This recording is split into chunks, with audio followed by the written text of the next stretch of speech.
पृथ्वी की रचना आज से करीब 4.5 बिलियन साल पहले हुई थी, लेकिन आज भी पृथ्वी पर रहस्यों की दुनिया ने अपना भरोसा बना रखा है। धरती पर विद्यमान इस रहस्यों ने न सिर्फ आम लोगों को हिलाकर रखा है, बल्कि बड़े बड़े वैज्ञानिक को भी जिंदगी पर बोझ डाल रखा है। इस अजीबोगरीब दुनिया में इस आधुनिक समय में भी अनोखे और रहस्यमय किस्सों को भरमार है।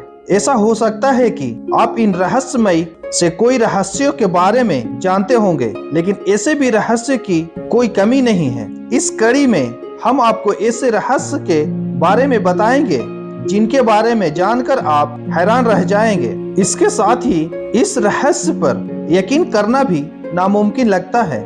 दुनिया के बड़े बड़े वैज्ञानिक भी इस रहस्य की वजह से हैरत में पड़े गए थे। आज से करीब 67 साल पहले सन 1955 में भी एक ऐसे ही रहस्यमय घटना घटी थी। यह घटना अमेरिका के एक ऐसे रहस्यमय विमान से जुड़ी है जिसने उड़ान भरने के करीब 30 साल बाद दूसरे देश में लैंड किया था। सबसे हैरान करने वाली बात यह है कि यह विमान लैंड करने के बाद फिर लापता हो गया। आइए जानते हैं इस रहस्यमय घटना के बारे में। मीडिया रिपोर्ट में बताया जाता है कि 2 जुलाई 1955 को फ्लाइट नंबर 914 ने अमेरिका के न्यूयॉर्क से मियामी के लिए उड़ान भरा था, जिसमें कुल 57 यात्री और 6 क्रू मेंबर थे। लेकिन सबसे हैरान करने वाली बात यह है कि न्यूयॉर्क से उड़ान भरने के बाद और मियामी पहुंचने से पहले ये जहाज आसमान में ही लापता हो गया। अमेरिका ने उस दौरान इस जहाज को खोजने की बहुत कोशिश की, लेकिन उसके बारे में कोई जानकारी नहीं मिली। इस समय हवाई जहाज को न्यूयॉर्क से मियामी जाने में करीब 3.5 घंटे लगते हैं। 1955 में विमान से न्यूयॉर्क से मियामी जाने में अधिक से अधिक 5 घंटे का समय लगता था। उस समय पूरी दुनिया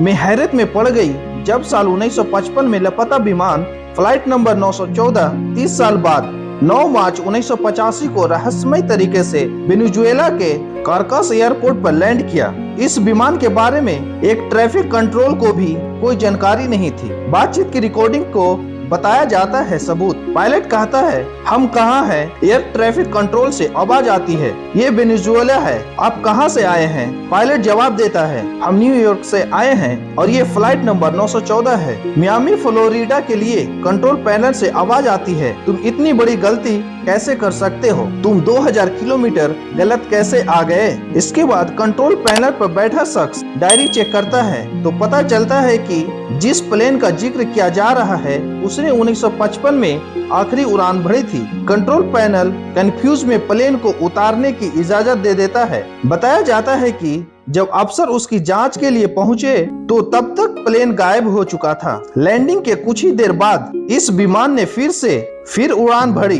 और आसमान में गायब हो गया। मीडिया रिपोर्ट के मुताबिक कारकस एयरपोर्ट पर जहाज के लैंडिंग के बाद पायलट ने वहां के स्टाफ से पूछा कि यह कौन सा साल है। ग्राउंड स्टाफ ने पायलट को बताया कि यह साल 1985 है। यह सुनते ही विमान के पायलट लंबी लंबी सांसें लेने लगा और कहा कि ओ माय गॉड। इसके बाद विमान ने एक बार फिर उड़ान भरी और आसमान में लापता हो गया। लेकिन इस रहस्य में कितनी सच्चाई है इसके बारे में कहना बेहद कठिन है। लेकिन 9 मार्च 1985 के बाद इस लापता विमान के बारे में कुछ नहीं पता चल पाया। अमेरिका आज भी इस लापता विमान को खोजने की कोशिश में लगा हुआ है। तो बस आज के वीडियो में इतना ही। ऐसे ही रहस्यमय वीडियो के लिए एस टू फैक्ट को सब्सक्राइब करना मत भूलें। फिर मिलते हैं एक नए और अमेजिंग वीडियो के साथ।